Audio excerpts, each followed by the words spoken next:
17h35 au carillon de Radio Tunis à l'international. C'était le grand Barry White et apparemment ça a l'air de plaire à notre invitée aujourd'hui, Madame M. Jameli. Bonjour Madame. Bonjour, bonjour. Alors apparemment vous avez apprécié ce titre de Barry White.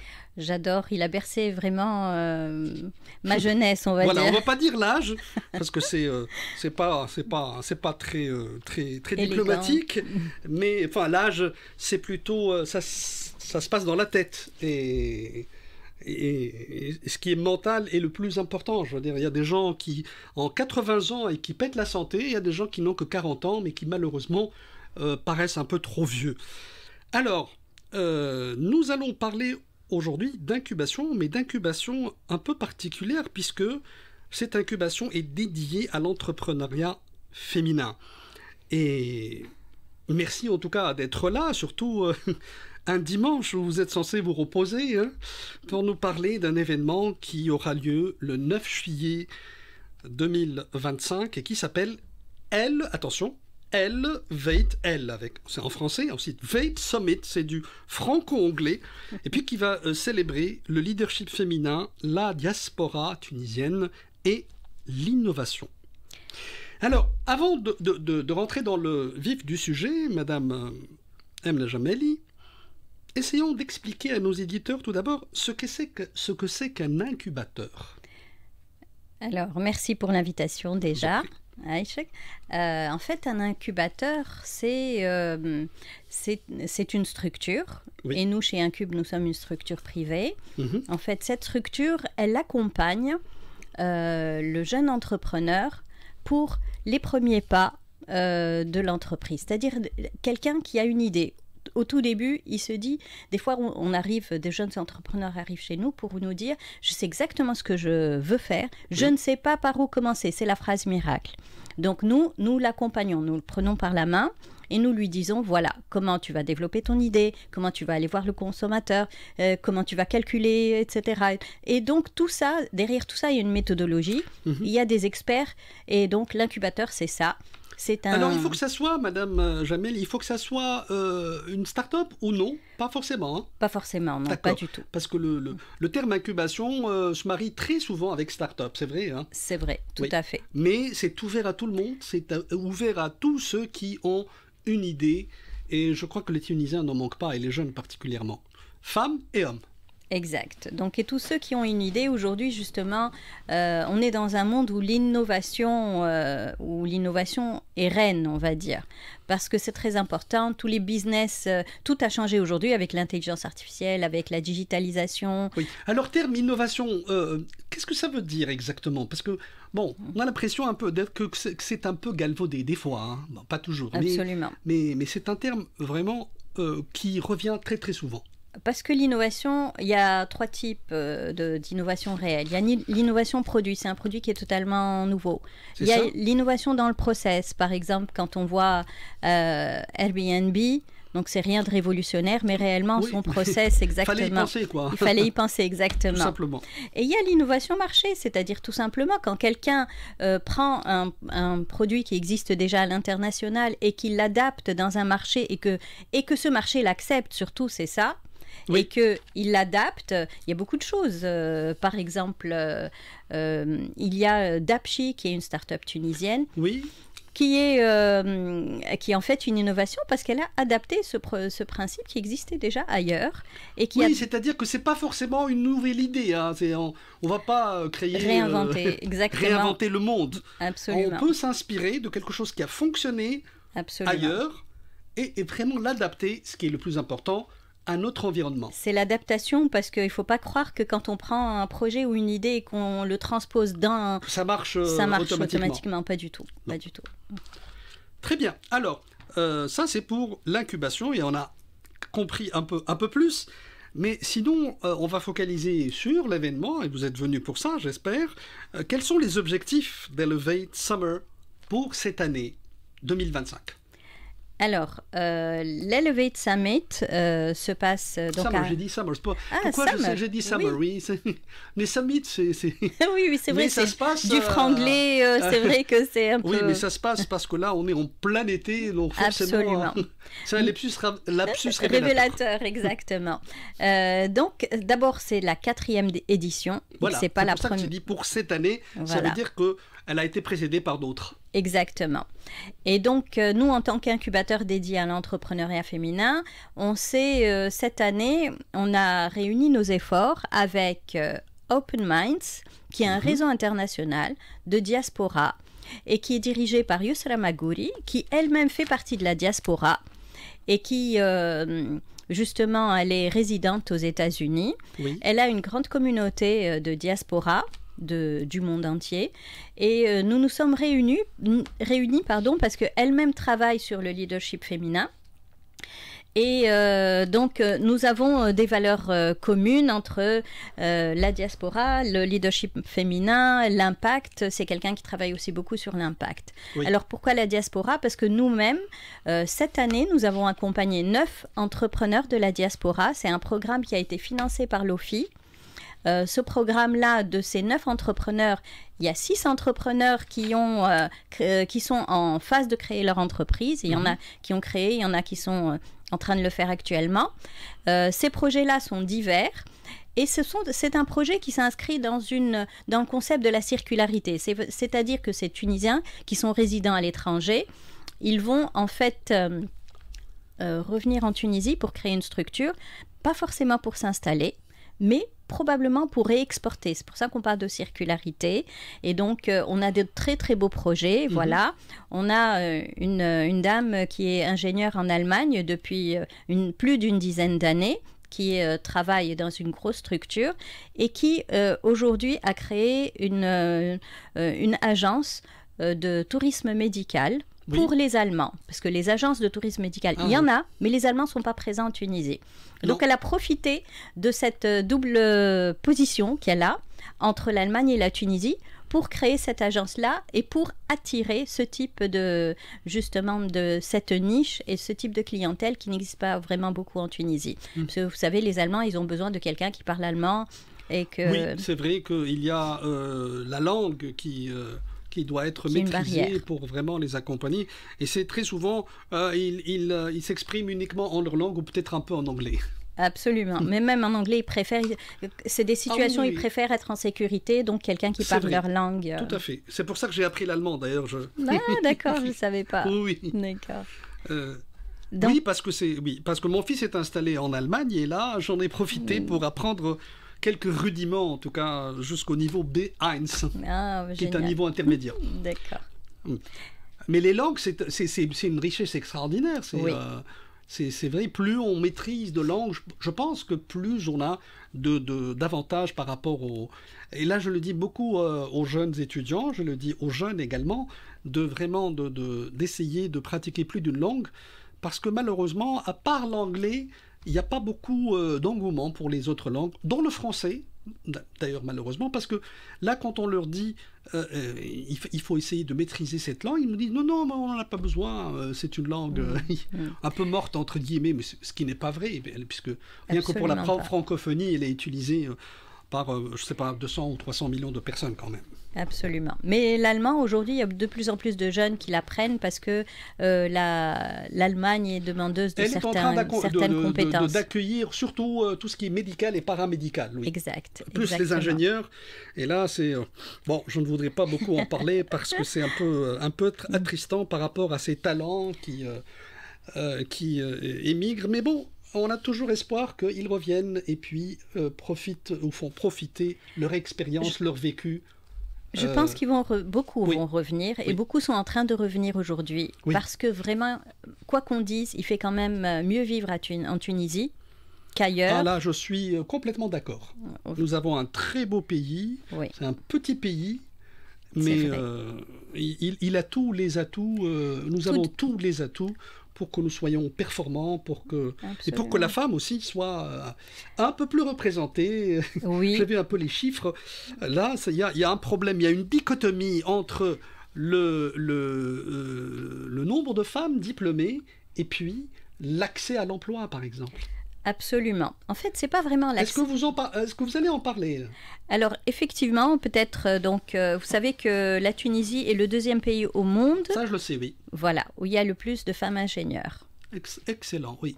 Donc, mais déjà... c'est vrai, alors, aimez votre pays parce que votre pays vraiment regorge de talent. Parce que c'est vrai qu'on a un peu cette impression, pas une impression, mais c'est vrai, on se flagelle beaucoup. Absolument. Hein. Je le Quand dis je vois tous les jours. nos amis marocains, par exemple, qui vraiment sont fiers de leur pays, malgré certains dysfonctionnements, etc. C'est vrai, moi je dis, aimez, Madame Jamel, aimez votre pays. Je suis d'accord, totalement d'accord, vraiment. On est totalement alignés. Je me dis tous les jours que pourquoi les Tunisiens sont en train de se faire la mauvaise publicité, alors que vraiment... Voilà. C'est dommage. À travers les commentaires sur Facebook, à travers les médias, les réseaux sociaux en général, les médias aussi, rien ne marche, on va de pire en pire, on ne dit pas de pire en pire, je corrige s'il vous plaît, on dit de mal en pis. Et en fait, on fait pas un focus sur ce qui marche. On fait un focus sur ce qui ne marche pas. Mais par contre, apparemment, dans votre Summer Summit, là, vous allez, il y a une particularité puisque les témoignages vont porter sur les échecs. Oui, les échecs, la crise, les difficultés. Voilà. Ça, c'est très important parce que je crois que c'est là, il y a une niche ou d'éléments qui vont nous donner beaucoup de vécu, beaucoup d'expériences qui sont, je pense, fondamentales pour avancer. Absolument. Déjà, en fait, il faut savoir que, entre guillemets, l'échec fait partie du succès. On ne peut pas apprécier, on apprécie toujours la pluie, le beau temps après la pluie. Oui. La pluie vient. Donc, en fait, il y a toujours un équilibre. Et ce qui est important, c'est que dans l'entrepreneuriat de manière générale, on médiatise beaucoup les succès. Et vous en savez quelque chose, vous qui êtes enseignante pendant un bon nombre d'années. Et là, il faut le citer parce que là, vous avez vraiment une idée complète sur cette histoire de success story.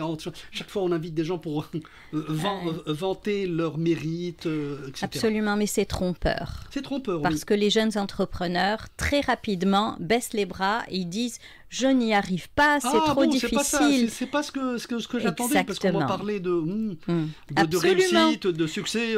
Absolument, d'ailleurs sur les réseaux sociaux, comment devenir millionnaire en 3 semaines, comment gagner je ne sais combien, etc. Ce sont des balivernes, il ne faut pas y croire du tout. Absolument. C'est la difficulté, et je le dis toujours, c'est la difficulté, ce sont les barrières, c'est là où vraiment... Là où on va tester votre capacité à entreprendre ou pas. La résilience, c'est le mot-clé, honnêtement. Et en fait, et pourquoi nous avons 3 invités de marque, 3 invités qui sont... Si on peut connaître un peu les guests là, que vous allez recevoir ce mercredi 9 juillet dans un hôtel qu'on ne va pas nommer, mais ce sera du côté de Hammamet. D'accord. Est-ce que je peux donner les noms des guests? Les noms, bien sûr. Voilà. Oui, mais au contraire, là, ce sont les personnes les plus indiquées pour qu'on les cite. Alors, il y a une dame qui est très connue, qui est donc Madame Radia Kamoun. Oui, bien sûr. Et donc, qui fête dans pas longtemps les 50 années de sa structure. De son projet, qui marche très bien. Qui marche très bien. Elle a connu 2 crises très graves et elle va en parler, donc je ne vais pas du tout dévoiler. Non, vous laissez le suspense. Voilà, exactement. Absolument. Qu'on va découvrir mercredi prochain. Absolument. Il y a 2 autres dames. Il y a donc Madame Latifa Larzel aussi, qui a son 2e projet aujourd'hui et qui va nous parler aussi des difficultés rencontrées. Il y a une 3e qui est Madame Hela Banour, qui est une très grande entrepreneur aussi. Et donc, cette année, on a décidé de parler des crises, des difficultés, pour que les gens arrivent à... En fait, quand on sait à quoi s'attendre, on est plus armé. Oui, effectivement, parce que là, ça ne sera pas une surprise. Absolument. Et ça nous donne la force, et on a la possibilité de puiser en nous la force pour dire, voilà, je sais que ça va être difficile, et donc je vais y aller. C'est comme un sportif qui s'entraîne. Si on lui dit tu vas y aller, généralement il perd. Hein. C'est ce qui se passe même pour les grands sportifs. Parfois, ils entrent sur scène et ils perdent parce qu'ils ont trop confiance en eux et ils n'ont pas cette hargne et cette volonté de puiser en soi la force et la résilience. Alors là, les invités vont nous parler de ça. Est-ce que c'est... Mais la liste est un peu longue, hein, je crois que... Absolument. Après... Ce sont des interventions de courte durée, hein, c'est pas... Oui, très courte durée. Oui. Il y a des panels, il y a des workshops, il y a des échanges. Plein de choses, oui. Il y a plein de choses, absolument. Ça dure à peu près toute la journée. Ça commence à quelle heure? À 9h30. À 9h30, c'est ça? Donc 9h30, c'est l'arrivée des... C'est Hammamet, hein, il faut décider de dire qu'il faut calculer un peu la distance pour ceux qui viennent de Tunis, par exemple. Absolument. Ou de Sousse. Oui. Absolument. Et après, il va y avoir justement le réseau de diaspora. Donc, on aura 10 personnes de la diaspora. Donc ça aussi, c'est intéressant. Absolument. 10 compétences de pays divers, entre autres des États-Unis, de Dubaï, qui vont parler... de Qatar aussi, qui vont parler justement de leur parcours, on va dire. Oui, c'est ça, Ce sont des gens qui ont réussi aujourd'hui, on peut dire. Parcours, je préfère d'ailleurs. Exact. C'est pour ça que justement, c'est ça qui est. C'est un peu comme le petit poussé. Donc, c'est à la fin, il arrive donc à destination, mais entre-temps. C'est le plus important, oui. Absolument. Mais à force, évidemment, de difficultés, de barrières, etc. De tomber, de se relever, de s'inquiéter, de stresser, de trouver... C'est ça le parcours de l'entrepreneuriat, c'est ça les plaisirs de l'entrepreneuriat. Et donc, je salue à ce titre mon cofondateur, donc Jalel Ben-Romdan. Bah oui, on le salue également. Et bien, ce sera mon invité dans quelques jours dans Ecosphère et on va parler d'autre chose. Effectivement. Et donc, c'est ça, c'est ce que j'encourage aussi les gens à le faire à 2 et à 3, parce que il faut être une équipe. Ah, ça c'est important, oui. Oui. Voilà, c'est-à-dire que le côté individualiste et le côté Elon Musk... Absolument. Non, ça fonctionne pas toujours, du moins. Ça fonctionne pas, il faut être complémentaire. Ça ne doit pas être que des ingénieurs ou bien que des gens... C'est ça, voilà, c'est-à-dire une série de disciplines qui va... se croiser, se réunir. Absolument. Chacun va apporter donc sa compétence, on va dire, et c'est très important parce que ainsi le projet va grandir. Quand on est tout seul, on ne peut pas avoir un projet qui va grandir, c'est pas possible. Et donc, il faut être une équipe, cette équipe doit être complémentaire. Et donc, ces personnes-là vont parler un peu de leur parcours, un peu des difficultés, un peu des... et c'est ça qui est bien dans l'entrepreneuriat, des joies, mais aussi... des peines, entre guillemets. Voilà, exactement. mais c'est ça qui va forger ces entrepreneurs et qui va surtout cimenter leur volonté, cimenter leur envie, leur passion pour avancer. Voilà, exact. Et la passion, c'est le mot-clé aussi. Parce que sans passion, on n'arrive pas. Parce qu'un entrepreneur... C'est partout, Madame Jamelia, c'est dans n'importe quel secteur, s'il n'y a pas ce côté passionnel... ça risque de moins marcher, je veux dire, d'être pas totalement un succès ou une réussite. C'est le moteur, la passion. Parce que dans l'entrepreneuriat, on travaille nuit et jour. Voyez-nous. Ah oui, pour les amateurs, là, c'est clair. Hein. Absolument. C'est pas une partie de joie. On travaille nuit et jour, on a plein de choses à résoudre. Mais il y a du bon, il y a cette dynamique, cette démarche où quand on est jeune, d'ailleurs, on ne compte pas. Hein, quand on est jeune, on ne compte pas les heures. On ne doit pas compter les heures et on doit vraiment être dans je ne dirais pas la guerre, pas ce terme en tout cas, mais vraiment dans cette dynamique qui va vous faire monter vers le haut. Exact, absolument. Et d'ailleurs, même quand on est moins jeune, hein, en fait, c'est un moteur. Oui, bien sûr, même quand on est moins... Mais ça n'a pas d'âge. En tout cas, ça n'a pas d'âge. Pour entreprendre, ça n'a pas d'âge. Absolument. Il y a plein de réussites internationales où l'entrepreneur a connu son premier projet à l'âge de 50 ans ou même plus. Absolument. Je pense que, par exemple, je ne vais pas citer le nom de la... Mais c'est un réseau de restauration de poulets. Oui. Voilà, oui. sans citer la marque. Je crois qu'il a commencé à l'âge de 60 ans, un truc comme ça. Hein. En tous les cas, il faut savoir que même les chiffres et les statistiques dans les recherches disent que une start-up ou une entreprise qui réussit, une start-up d'autant plus parce que c'est plus difficile qu'une entreprise quand même. Oui. L'âge moyen du start-upper qui réussit, c'est aux alentours de 40-45 ans. Contrairement à ce qu'on peut penser, absolument. Les gens pensent que on a commencé dans son garage à 23 ans, en tous les cas, absolument. Bon, ça c'est... Oui. Alors, il nous reste quand même 2 minutes, madame, pour clôturer, parce que oui, c'est très intéressant, mais bon, on a toujours des limites et des contraintes, les infos de 9 heures. Alors, le mot de la fin, peut-être. Alors déjà, moi j'encourage beaucoup les entrepreneurs à se lancer. C'est une joie immense, honnêtement, de voir quand on réalise des choses. Encore plus les femmes. Alors nous, on travaille beaucoup sur la mixité et j'ai insisté tout à l'heure pour dire qu'il faudrait une équipe mixte et éventuellement des gens. Et donc j'invite. Alors comment les gens peuvent s'inscrire? Voilà, sur nos pages Facebook. D'accord. En tous les cas, les pages d'Incube, 1KUB ou bien Diaspora Active ou bien encore donc Open Minds, notre partenaire.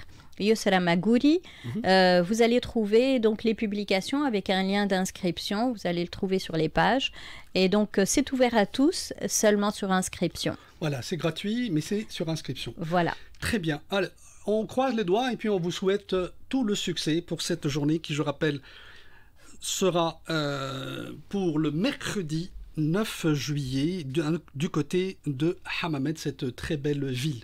Merci beaucoup Madame Emna Jameli de Incube pour cet échange et puis on vous dit à très bientôt. On termine cette émission avec Bebel Gilberto, So Nice Summer Samba. L'été, la samba. Et puis moi je me retrouve pas plus tard que demain pour Retour de midi à partir de 11h. Je remercie vivement Najla Trabelsi pour sa collaboration technique et Rim Trabelsi pour la partie web. Prenez soin de vous, bon week-end.